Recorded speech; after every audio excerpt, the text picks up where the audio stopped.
好，爱盖斯多尼，我是苏哥。大家好久不见啊！那我前阵子有去一趟埃及，那这次旅行10天左右。那大家也一定很好奇说，埃及这样自助旅行我要怎么去啊？那我行程要怎么规划？那今天我就为大家来介绍一下2025埃及最新的状况，以及我们这10天的埃及旅程自助旅程是怎么样安排的。那我们事不宜迟，赶快开始吧。第一个部分是时程景点规划。那首先我们先说明一下，这次呢，埃及我们的行程花费是总共台币9万元左右，那这是有含机票的。那我们原则上规划行程也是以台币9万元左右去做一个行程规划。那这次的目的呢，主要是想要逛说博物馆，还有像是古埃及的金字塔以及神庙。那另外可以加上埃及尼罗河的这个邮轮行程，那搭配你的红海的度假村。那以这样的形式，我们就去规划。我们依照古埃及历史发展序来安排旅游。首先呢，我们从北边的开罗开始，这大概是西元前2500年、2600年左右古王国时期的一个首都这边。那我们首先这附近就很多金字塔，那我们就逛这边。那再来就是到中部、南部的这个中王国跟新王国时期。那这个时期大约在西元前1500年到西元前1000年左右。那我们会来逛这附近的一些神庙。那从地理位置大方向来看，那就是从北边呢，开罗这边，那我们再来前往，看是要坐飞机、火车等等，然后到南部这边就是亚斯文，还有阿布辛贝这边。那再来就是搭这个邮轮呢，一直到中部地区的这个卢克索，就是以前的底比斯这边。那再来就是往东，一直到洪加达那边，就是红海的度假村。然后再来就是回到开罗，这样，这是这个整个行程上是一个绕一圈的概念。基本上大方向我们已经完成了，那接下来就是每个区域要玩多久。那我们呢是安排开罗3天，第1天、第2天以及最后1天。那再来就是我们有参加尼罗河邮轮的这个 tour 行程、旅游行程，有4天3夜。那这是包含了中部的卢克索以及南部的亚斯文啊，还有阿布辛贝这些地方。那再来我们就是往东去到洪加达，来一个3天2天左右。那这是我们的一个行程大方向的规划。大方向都完成之后呢，我们要详细介绍每一天的这个行程的部分。那第1天呢，早上就先到我们吉萨区去那边放行李，放完行李就前往市区，大概30分钟车程到那个 Citadel， 就是萨拉丁城堡这边去逛城堡啊，还有清真寺的部分。那一直到大概就中午到下午，我们就去前往阿利利市集去逛街啊，然后吃晚餐，然后最后再回到我们住宿的地方。我们住的饭店呢，晚上是可以到夜间金字塔灯光秀。那相信各位在找住的时候，也可以找吉萨金字塔附近的饭店，那最好是可以看到这个夜间灯光秀，那还不错。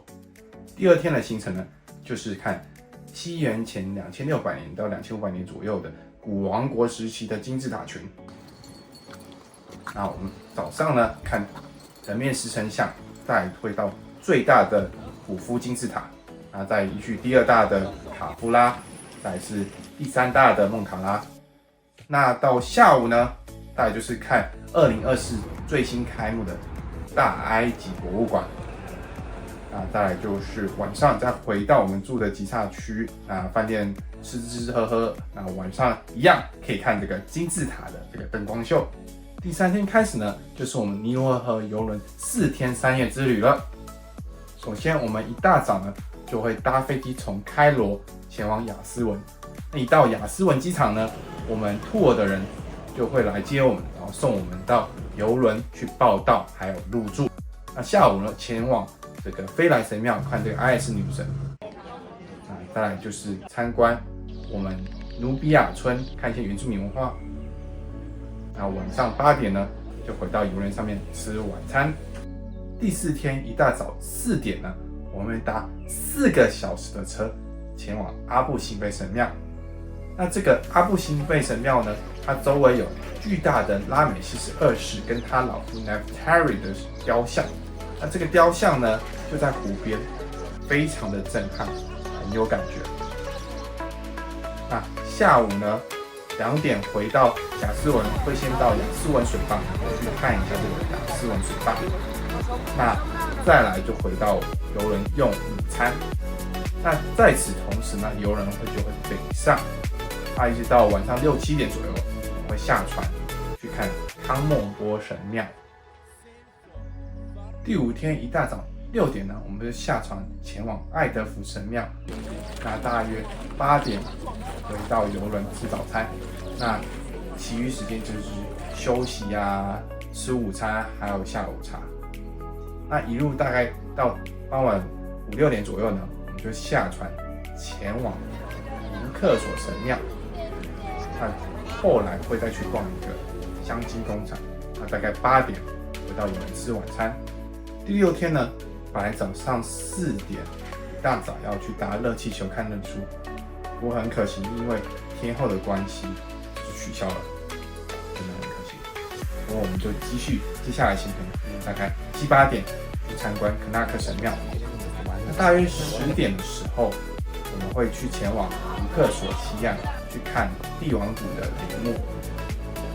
那大约中午的时候，我们会再去雪花石膏工厂逛一逛，然后在下午曼农巨像这边去参观一下，然后再最后就到哈基苏女王的神庙这边去参观。那参观完之后呢，下午4、5点就回到邮轮去拿行李，确告邮轮公司会送我们到我们卢克索东岸住的饭店。第7天呢，我们一大早8点就包车前往洪加达。那途中我们会顺路先前往安德拉神庙。那这里呢，距离卢克索大概1个小时半的车程。那逛完之后呢，我们就直接一路到洪加达去了。那大概下午2、3点就会入住我们的度假村。那第8天呢，就是在度假村耍废呀，吃吃喝喝，浮潜，晒太阳。那这就是第8天的行程。第9天最后一天呢，那我们行程一大早呢，就是从洪加达坐飞机回开罗，大约10点左右就马上冲到开罗博物馆去逛博物馆啦。那这里我们会把我们的行李都寄放在开罗博物馆，一直就逛到下午4、5点，我们就坐车回机场准备回家。关于预算部分，我们这次总花费大概9万元左右。那详细的这个预算表参考一下这个表格。签证的部分呢，那你可以线上申请电子签证。线上申请记得提前1周，不然会来不及哦。或者它的落地签也很方便，只要$25。那你在落地之后呢，它进海关之前，它会有一个窗口，直接什么话都不用讲，给他$25，然后什么表格也都不用填，他马上就给你一个贴纸，签证贴纸。那你就接着带着你的签证贴纸跟你的护照，直接拿给海关。那这样子就过关啦。厕所的部分呢，蛮多热门景点它都需要准备大概$10到$20左右的埃镑。那丹德拉还不错，它这个神殿是不用付厕所钱的。再来是斋戒月，那因为斋戒的关系，其实蛮多景点大概3、4点就关门了，所以这是要特别注意的地方。不过其他地方其实大致上对我们这种外国观光客是比较没有什么影响的。埃及这边还有很恼人，就是很多人会冲上来一直跟你卖东西，可能你要坚决 say no， 不然他们就一直烦你。在开罗跟洪加达地区你可以叫 Uber 这样的叫车服务。不过呢，这里的 Uber 非常讨人厌的就是，当你订好车，他可能传讯息跟你说，你如果不给多少钱，可能$10、$20，他就不载你。或者他还会一直鲁小你，一直跟你说请你给小费啊，跟你撸半天，浪费你时间。